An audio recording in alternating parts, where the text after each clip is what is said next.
அளவுக்கு கொஞ்சம் ஸ்வீட்டாக வேணும் சில பேர் கேட்பாங்க. அவங்களுக்கு நம்ம ஸ்வீட் கொஞ்சம் அதிகமாக சேர்த்துக்கலாம், கொஞ்சம் கம்மியாக சேர்த்துக்கலாம். நம்ம விருப்பம் தாங்க இது. ஸ்வீட் சேர்க்குறது நம்மளுடைய விருப்பம்.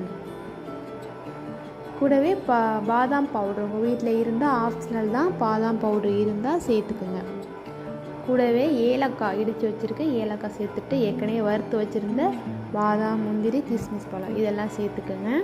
நல்லா கொதிக்கட்டும். ஆல்மோஸ்ட் ரெடி ஆகிடுச்சு. அவ்வளோதாங்க, நம்மளுடைய சேமியா பாயாசம் சுலபமாக செஞ்சாச்சு. இதே போல் நீங்கள் வீட்டில் செஞ்சு பாருங்கள். இந்த மெத்தடை ஃபாலோ பண்ணுங்கள். சாப்பிட்டு பாருங்கள். கண்டிப்பாக